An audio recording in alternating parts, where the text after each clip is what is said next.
आपका स्वागत है मेरे YouTube channel golden nursing classes में। आपका स्वागत है और मैं आज आपको प्री ऑपरेटिव, इंट्रा ऑपरेटिव और पोस्ट ऑपरेटिव केयर के बारे में बताने जा रही हूँ। तो जैसा कि हम सभी जानते हैं कि किसी पेशेंट का जब ऑपरेशन होना होता है तो पेशेंट को किन किन बातों को केयर देना है ऑपरेशन से पहले और ऑपरेशन के दौरान और ऑपरेशन के बाद, तो ये काफ़ी इम्पोर्टेंट रखता है कि हमें किस तरह का केयर देना है। तो आज हम लोग जानेंगे कि ऑपरेशन के पहले, ऑपरेशन के दौरान और ऑपरेशन के बाद हम लोग को कौन सी केयर देनी है। तो हम लोग देखते हैं, पहले हम लोग देखेंगे प्री ऑपरेटिव केयर।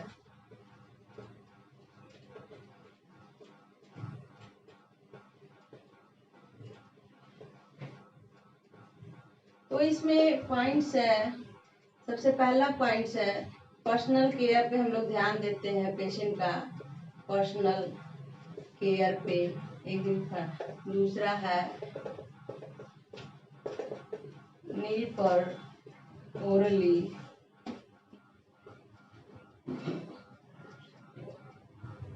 तो यहाँ पे हम लोग टोटली 8 पॉइंट देख रहे हैं। इसको 1 बाय 1 करके हम लोग समझेंगे कि इसमें क्या है, जो कि हम लोग ऑपरेशन से पहले मरीज का हम लोग किन किन बातों का ध्यान रखते हैं। तो जिस भी मरीज का ऑपरेशन होना होता है तो सबसे पहले तो हम उसको पर्सनल केयर एक दिन पहले ही करने के लिए बोल देते हैं, जैसे स्नान वगैरह करने के लिए। बॉडी के किसी भी पार्ट में ऑपरेशन होना होता है तो हम लोग उसको पहले पर्सनल केयर करने के लिए बोल देते हैं। जैसे कि कान का है तो उस बालों की अच्छे से सफाई करने के लिए बोल देते हैं, या एक दिन पहले हम लोग उसको अच्छे से स्नान करने के लिए बोल देते हैं। इसको हम लोग पर्सनल केयर के लिए ये प्रीवियसली हम लोग तैयारी करते हैं।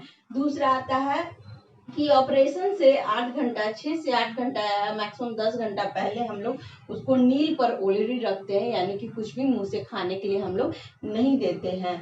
तो ये भी बहुत ज़रूरी है क्योंकि ऑपरेशन के दौरान वॉमिटिंग, नोजिया, वॉमिटिंग, एनेस्थीसिया पड़ने की वजह से हो सकता है, इसलिए हम लोग उसको 8 से 10 घंटे नील पर ऑलरेडी लेते हैं। यानी एक दिन पहले उसको रात में बहुत ही कम खाना या बहुत हल्का खाना लेने के लिए बोलते हैं, और जिस दिन ऑपरेशन होना रहता है उस दिन सुबह बिल्कुल भी कुछ चाय या बिस्कुट कुछ भी लेने से मना करते हैं, यानी कि बिल्कुल मील पर ओरली उसको पेशेंट को हम लोग एडवाइस करते हैं। तीसरा जो हमारा पॉइंट है एंटीसेप्टिक सेविंग। तो बॉडी के जिस पार्ट में भी शेविंग करना ऑपरेशन होना रहता है उस पार्ट का हम लोग एंटीसेप्टिक सेविंग जरूरी है, क्योंकि एंटीसेप्टिक सेविंग हम लोग करेंगे तब हम लोग इन्फेक्शन को मिनिमाइज कर सकते हैं। जैसे कि एब्डोमेन एरिया का जैसे लैप्रोटॉमी वगैरह होना रहता है या अपेंडिक्स का होना रहता है, तो हम लोग उसको उस एरिया को सेविंग के थ्रू नीट एंड क्लीन करते हैं। तो इसको हम लोग एंटीसेप्टिक सेविंग कहते हैं। या अगर कान के पीछे, जैसे कि कान के पीछे का लोबेक्टोमी या फिर और जैसे एमआरएम का होना रहता है या टेम्पैनोप्लास्टी होना रहता है, तो हम लोग जिस भी साइड का होना रहता है वहां पर का हम लोग एंटीसेप्टिक सेविंग करते हैं। चौथा आता है कंसेंट टेकिंग। कंसेंट टेकिंग एक बहुत ही लीगल पॉइंट से बहुत ही इम्पोर्टेंट है, क्योंकि कंसेंट का मतलब होता है कि हम पेशेंट और उसके रिलेटिव से हम लोग कंसेंट लेते हैं कि वो सही तरीका से वो ऑपरेशन कराने के लिए राजी है, और उसको होशो हवास में हम लोग उसका सिग्नेचर या फिर उसके गार्जियन का सिग्नेचर हम लोग लेते हैं, ताकि उसकी सहमति है इस ऑपरेशन के लिए। 5th नंबर आता है जो टेस्टिंग ऑफ ड्रग और फॉर द एलर्जिक और सेंसिटिविटी। तो अगर हम उसको ड्रग देने जा रहे हैं, जैसे कि पेंसिलिन वगैरह है या फिर और भी कोई ड्रग एंटीबायोटिक है, पेशेंट उस ड्रग के लिए सेंसिटिव है, तो हमें सबसे पहले जो ड्रग मुझे देना रहता है या डॉक्टर्स देते हैं वो उसके लिए पहले एलर्जिक या सेंसिटिविटी टेस्ट कराना जरूरी होता है, ताकि एट ए टाइम उसका कोई वैसा रिएक्शंस नहीं हो। नेक्स्ट आता है blood grouping and cross matching. तो ऑपरेशन के दौरान ऐसा नीड हो सकता है कि पेशेंट को ब्लड की जरूरत हो सकती है, तो इसके लिए हम लोग को पहले से ही प्रिपरेशन कराना होता है। उससे रिलेटेड जितने भी इन्वेस्टिगेशन हैं, चाहे अल्ट्रासाउंड हो, एमआरआई हो, सीटी स्कैन हो, ब्लड हो, सीबीसी हो, हीमोग्लोबिन हो, या फिर जितने भी हैं वो सारा उसका इन्वेस्टिगेशन रिपोर्ट जो है तो बिल्कुल पहले से तैयार होना चाहिए, कोई भी नहीं छूटना चाहिए। या ब्लड ग्रुपिंग पेशेंट का पता होना चाहिए कि कौन सा ग्रुप है, ए है, बी है, ए बी है या ओ है, या उसकी क्रॉस मैचिंग भी होना जरूरी है, यानी कि पहले से ब्लड का अरेंजमेंट भी होना जरूरी हो सकता है। क्योंकि ऑपरेशन एक ऐसी सिचुएशन है इसके अंतर्गत ब्लड लॉस होता है, तो ब्लड की अचानक से जरूरत पड़ती है, इसलिए पहले से हमें प्रीवियसली हमें तैयारी करना जरूरी है। नेक्स्ट आ जाता है हमारा साइकोलॉजिकल सपोर्ट। तो साइकोलॉजिकल सपोर्ट जो बहुत इंपॉर्टेंट है, क्योंकि जिस भी पेशेंट का ऑपरेशन होना रहता है वो काफी घबराया हुआ रहता है और वो काफी एनेक्सियस रहता है कि मेरे साथ क्या होने वाला है या कौन सी सिचुएशंस आने वाली है। तो उसके लिए हमें एज ए नर्सेज हम लोग को साइकोलॉजिकल सपोर्ट देना बहुत ही जरूरी है। साइकोलॉजिकल सपोर्ट का मतलब पेशेंट को पहले हम लोग सपोर्ट करते हैं और हम लोग बोलते हैं कि वो किस तरह से अपने आप को कूल काम रख सकता है और उसके जो डायग्नोसिस हैं या उसके जो प्रोग्नोसिस हैं गुड या बैड होंगे, हम लोग उसको अच्छे से बता करके अच्छे से उसको कंसोल करके कॉन्फिडेंस में ले करके पेशेंट को हम लोग साइकोलॉजिकल सपोर्ट देते हैं और उसको उसके डाउट्स को हम लोग क्लियर करते हैं। नेक्स्ट आ जाता है प्री ऑपरेटिव ड्रग प्रिपरेशन। तो किसी भी ऑपरेशन में ड्रग की आवश्यकता होती है जो कि कुछ हॉस्पिटल सप्लाई भी रहते हैं या कुछ बाहर से लाना पड़ता है। तो उसके लिए हम लोग को पहले से ही तैयारी होना चाहिए, प्लान होना चाहिए कि जितने भी ड्रग्स हैं वो पहले से लिस्टेड होना चाहिए और पेशेंट के द्वारा मंगा लिया जाना चाहिए या हॉस्पिटल से सप्लाई बिल्कुल अरेंज होना चाहिए, ड्रग्स या फ्लूइड हो। Now we are going to understand, अब हम लोग जा रहे हैं समझने की इंट्रा ऑपरेटिव केयर। पहले हमने देखा था कि प्री ऑपरेटिव केयर किसको कहते हैं, कि ऑपरेशन से पहले क्या क्या तैयारियां होनी चाहिए। अब हम लोग देखेंगे कि ऑपरेशन के दौरान हमें क्या क्या केयर की जरूरत पड़ती है और किन बातों पे हमें ध्यान रखना चाहिए। तो इसके अंतर्गत हम लोग सबसे पहला जो पॉइंट है कि पेशेंट को रिसीव करते हैं, receiving of patient, receiving of patient. दूसरा आता है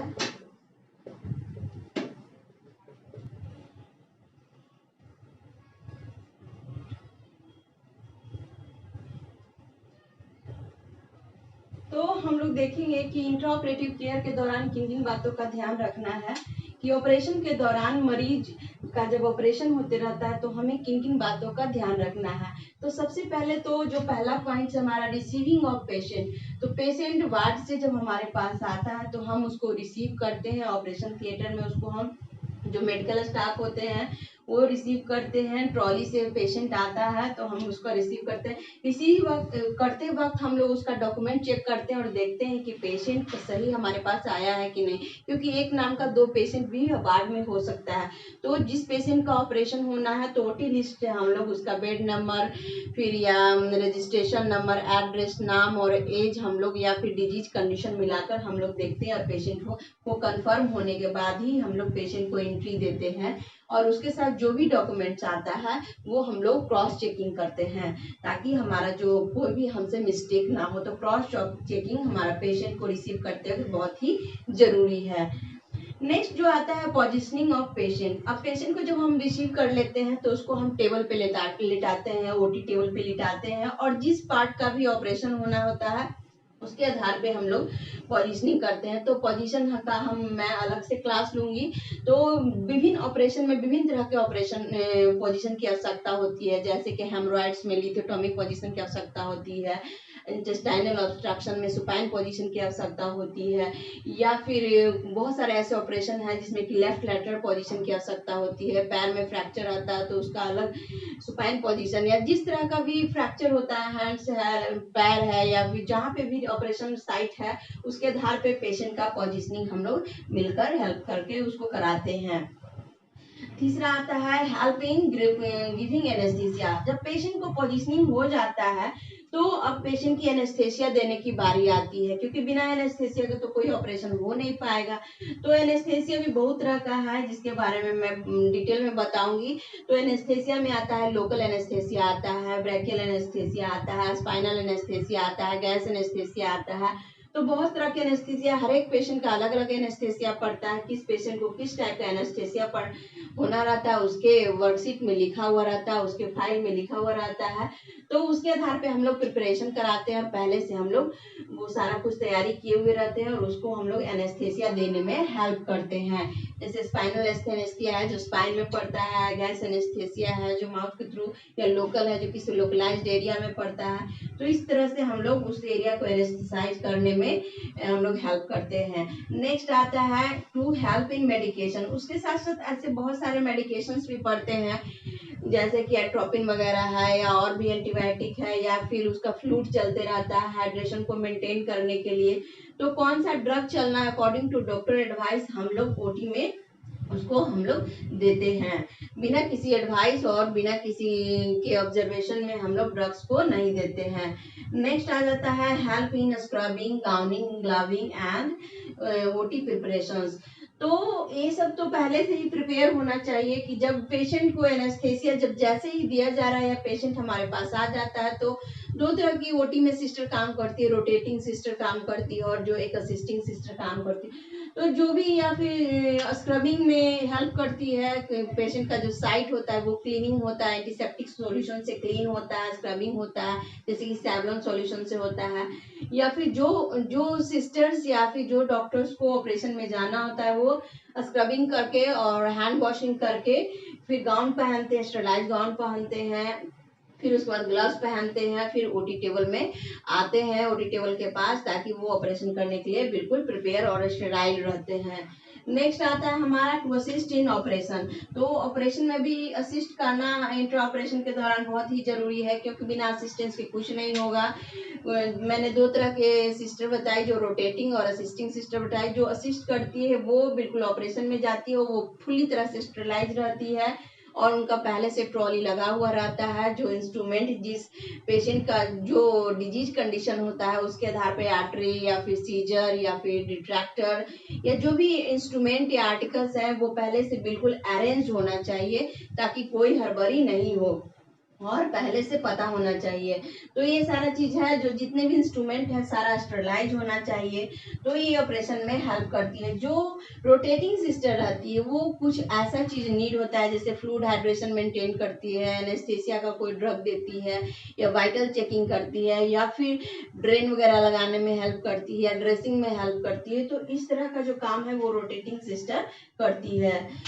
जो नेक्स्ट आ जाता है हमारा कि मेंटेन हाइड्रेशन। तो हम सभी जानते हैं कि कोई छोटा मोटा ऑपरेशन हो या बड़ा ऑपरेशन हो तो फ्लूइड लॉस या ब्लड लॉस होना अवश्य निश्चित है, थोड़ा हो या ज्यादा हो। तो ये डिपेंड्स करता है कि पेशेंट का कितना मेजर ऑपरेशन है कि माइनर ऑपरेशन है, उसके आधार पे उसको फ्लूइड रिकमेंडेड होते हैं। तो हम लोग सभी ध्यान रखते हैं कि पेशेंट को कितनी बोतल कौन सी फ्लूइड चलनी है, आरएस चलना है, डीएनएस चलना है, एनएस चलना है, या किस तरह का कौन सा फ्लूइड चलना है जो कि डिजीज कंडीशन के आधार पे होती है, या फिर उसको ब्लड लगाना है। तो ये सारा डॉक्टर एडवाइस के आधार पे हम लोग इसको चलाते हैं। नेक्स्ट आ जाता है टू मैनेज द कॉम्प्लिकेशन। तो ऑपरेशन के दौरान कभी कभी हम देखते हैं कि कुछ कुछ कॉम्प्लिकेशन आना चालू हो जाता है, जैसे कि सांस की प्रॉब्लम होना चालू हो जाता है, या फिर कभी कभी जो है फ्लूइड इलेक्ट्रोलाइट लो होने लगता है, या बीपी फॉल होने लगता है, या पेशेंट कभी कभी कॉन्शियस होने लगता है। तो बहुत तरह के ऐसे कॉम्प्लिकेशन हैं जो कि ऑपरेशन के दौरान होने लगते हैं। तो उनको मैनेज करने के लिए बिल्कुल प्रिपेयर रहना चाहिए, फ्लूइड को हमेशा मेंटेन रखना है, या फिर एनेस्थेसिया में अगर कोई प्रॉब्लम होता है तो फिर हमें डॉक्टर से कंसल्ट करके उसको करेक्ट करना है, या फिर कोई इंस्ट्रूमेंट की जरूरत होती है तो हम उसको तुरंत ही हम लोग उसको अवेलेबल कराते हैं। तो इस तरह के जो कॉम्प्लिकेशन है उनको मैनेजमेंट के लिए बिल्कुल तैयार रहना चाहिए। नेक्स्ट आ जाता है हमारा to help in the resistance after the operation, resuscitations. तो रिससिटेशंस का मतलब पुनर्जीवित होता है, क्योंकि जब पेशेंट को हम जब एनेस्थेसिया देते हैं तो वो बिल्कुल अचेत अवस्था में हो जाता है, यानी कि उसे पता नहीं होता है क्या है, एनेस्थेसाइज हो जाता है। ये डिपेंड्स करता है जनरली स्पाइनल एनेस्थेसिया या गैस एनेस्थेसिया में।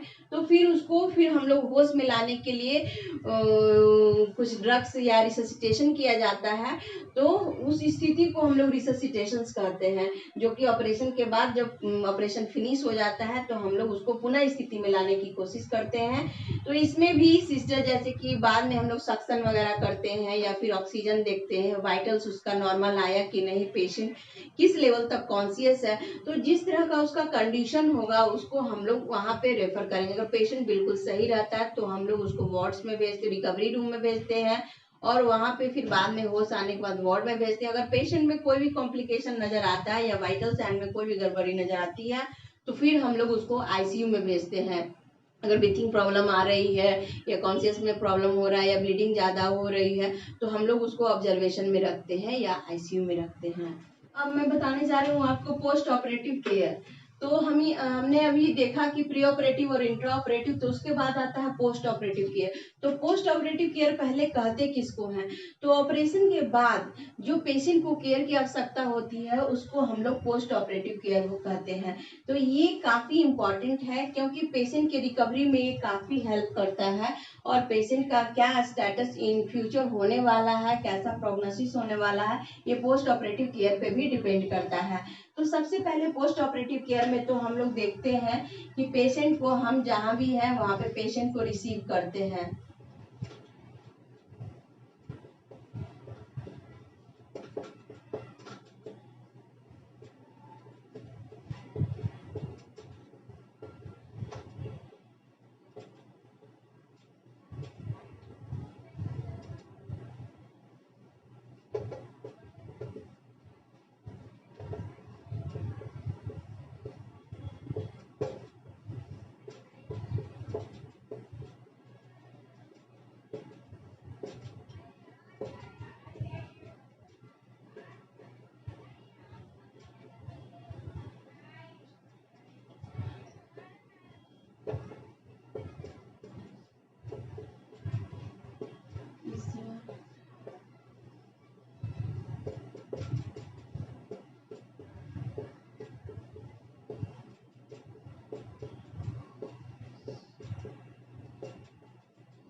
तो हम लोग देखते हैं कि पोस्ट ऑपरेटिव मैनेजमेंट में हम लोग क्या क्या करते हैं। तो सबसे पहला है कि जो भी ऑपरेशन होने के बाद जब हमारे पास आता है रिकवरी रूम में या फिर वार्ड में या आईसीयू में, जैसी पेशेंट की कंडीशन रहती है, हमने डिस्कस किया है कि पेशेंट ऑपरेशन होने के बाद जिस भी स्थिति में होता है तो फिर हम लोग को वहाँ रिकवरी रूम में भेजा जाता है। तो वहाँ पे हम लोग रिसीव करते हैं, या फिर पेशेंट की खराब स्थिति होती है तो आईसीयू में हम लोग भेजते हैं। तो वहाँ उसके लिए पहले से ही बेड प्रिपेयर होना चाहिए और जितने भी वाइटल साइंस या मॉनिटर वगैरह है वो पहले से रेडी होना चाहिए। जितने भी इक्विपमेंट्स हैं जैसे ऑक्सीजन है, सक्शन है, तो पहले से सारा कुछ तैयारी होना चाहिए।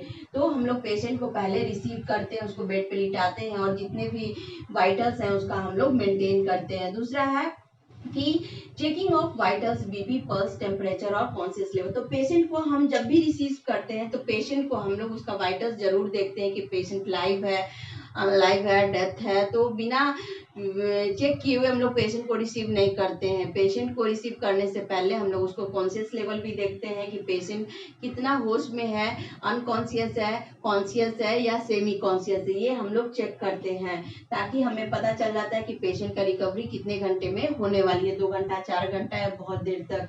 तीसरी चीज है जो कि हम लोग देखते हैं कि ऑपरेशन साइट हम लोग चेक करते हैं, 2 घंटे 4 घंटे पे चेक करते रहते हैं कि कितनी ब्लीडिंग हुई है, या जो जहाँ पे जिस साइट पे ऑपरेशन हुआ है वहाँ पे कितना ब्लड जमा है, या ड्रेन से भी पता चल जाता है ड्रेन में कितना ब्लड आया है या किस टाइप का ब्लड आ रहा है, या फिर जो ड्रेसिंग्स लगा हुआ रहता है ऑपरेशन साइट पे वो कितना भींगा है, उससे भी हमें पता चल जाता है कि पेशेंट की ब्लीडिंग कम हो रही है, ज्यादा हो रही है, या फिर कोई और ड्रग देने की जरूरत है। हमें ड्रेसिंग करने के बाद पता चल जाता है। तो सही समय पे पता करने से हम कॉम्प्लिकेशन को मैनेज कर सकते हैं। चौथा जो हमारा आता है कि वाइटल्स में हम लोग ये भी देखते हैं कि पेशेंट अगर अनकॉन्शियस है तो उसको ऑक्सीजन थेरेपी की जरूरत तो पड़ती ही है। तो ऑक्सीजन थेरेपी हम लोग देते हैं कि ऑक्सीजन उसको कितना चाहिए, बहुत ज्यादा चाहिए, कम चाहिए, तो उसके आधार पर हम लोग मीटर सेट करते हैं और ऑक्सीजन थेरेपी हम लोग उसको देते हैं। नेक्स्ट आता है कि पेन मैनेजमेंट। पेन मैनेजमेंट में जो भी कोई ऑपरेशन होता है तो उसमें पेन तो होना ऑब्वियस है क्योंकि कोई भी सर्जरी होता है तो कट्स लगता है। मेजर ऑपरेशन में तो स्पेशली ज़्यादा बड़े लंबे चीरे होते हैं तो उसमें ज़्यादा दर्द होता है, इसलिए पेशेंट को पेन मैनेजमेंट करने के लिए हम लोग तुरंत ही उसको कोई एनाल्जेसिक्स वगैरह देते हैं, जैसे कि डायलोना है, डायनापार है, तो इस तरह के हम लोग हैं इंजेक्टेबल जो है वो हम लोग देते हैं। और फिर हम लोग देखते हैं कि पेशेंट को एक अच्छा एनवायरनमेंट दे, ताकि पेशेंट जो है वो भी कॉन्शियस है या सब कॉन्शियस है या अनकॉन्शियस भी है, तो उसको अच्छा रेस्ट और स्लीप मिले।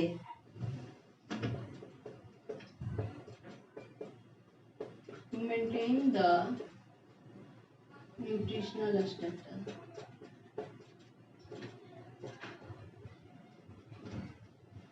हम देखेंगे कि क्या क्या और भी है।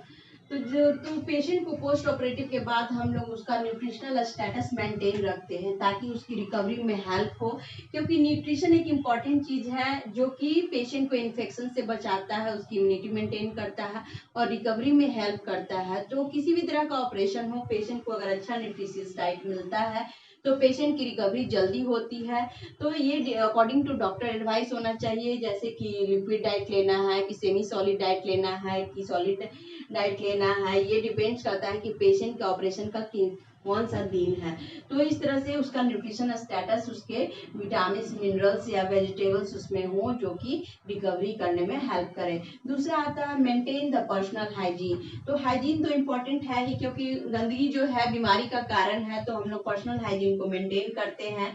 जैसे कि पर्सनल हाइजीन में हैंड हाइजीन है, उसका बेड नीट एंड क्लीन होना चाहिए। अगर पेशेंट खुद से अपना हाइजीन मेंटेन करने में समर्थ है तब तो बहुत अच्छा है, नहीं तो फिर उसकी हेल्प करनी चाहिए। उसके जो रिलेटिव्स हैं या जो सिस्टर्स हैं उसको मिल करके उसको डेली कपड़े चेंज करवाती हैं, स्पॉन्जिंग करती हैं, या फिर नेल कटिंग या फिर हेयर कॉम्बिंग या ग्रूमिंग। पेशेंट का प्रॉपर केयर होना चाहिए ताकि उसको अच्छा फीलिंग लगे और रिकवरी में हेल्प हो। नेक्स्ट आ जाता है to help cope up in the recovery. तो पेशेंट को जो ऑपरेशन होने के बाद बहुत सारे ऐसे प्रॉब्लम्स होती है, जैसे दर्द होता है या चलने में असमर्थ होता है या कुछ दिनों तक बेड पे रहना पड़ता है या फिर बॉवेल ब्लैडर का प्रॉब्लम आता है। तो इन सारी जो प्रॉब्लम्स जो उसके साथ जो पहले नहीं थी, बाद में ऑपरेशन के बाद जो होती है, तो उससे उसे कोप अप करने में, उसे सहन करने में या उससे हेल्प करने में उसकी सहायता करनी चाहिए, ताकि उसका रिकवरी सही हो। नेक्स्ट आ जाता है बहुत सारे पेशेंट हैं जो एनेक्सिस रहते हैं ऑपरेशन को लेकर या ऑपरेशन के बाद भी उन दर्द को लेकर उन्हें नींद नहीं आती है, उनके कुछ डाउट्स होते हैं कि मैं कब तक ठीक हो पाऊंगा या फिर ऑपरेशन कैसे चल पाऊंगा या फिर सही से कैसे रह पाऊंगा। तो इस तरह से हम लोग उसके एंजाइटी को दूर करते हैं, या फिर ड्रग भी दे सकते हैं इसके लिए, ज्यादा एंजाइटी हो तो, या फिर उसको हम लोग साइकोलॉजिकल सपोर्ट भी दे सकते हैं। नेक्स्ट आता है डेली केयर। डेली केयर में पर्सनल केयर ही आ गया, टॉयलेटिंग आ गया, बाथिंग आ गया, या और भी जितने भी केयर है, खाना खाना है या हैंड वॉशिंग है, तो उसमें हम लोग उसको मेंटेन करने में हेल्प करते हैं। नेक्स्ट आता है कि उसको हम लोग सही केयर या फिर सही समय पे कौन सी ड्रग्स लेना है या कितनी समय पे दवाई लेना है, ये भी हम लोग उसको बताते हैं। नेक्स्ट है कि पेशेंट को हम लोग ये भी बताते हैं, हेल्थ टीचिंग भी देते हैं कि ऑपरेशन के बाद हम लोग उसको कैसे वो डिजीज कंडीशन से कैसे कोप अप कर पाएगा या कैसे इन्फेक्शन से बचा रहेगा, या फॉलो अप के लिए भी उसको समय समय पे बुलाते हैं ताकि उसको कोई दिक्कत ना हो। अगर कोई कॉम्प्लिकेशन हो तो वो फिर ट्रीटमेंट के थ्रू सही हो जाए। कोई डाउट हो इस वीडियो से रिगार्डिंग तो फिर दोबारा आप क्वेश्चन पूछ सकते हैं, मैं उसका फिर से वीडियो बना के भेज सकती हूँ।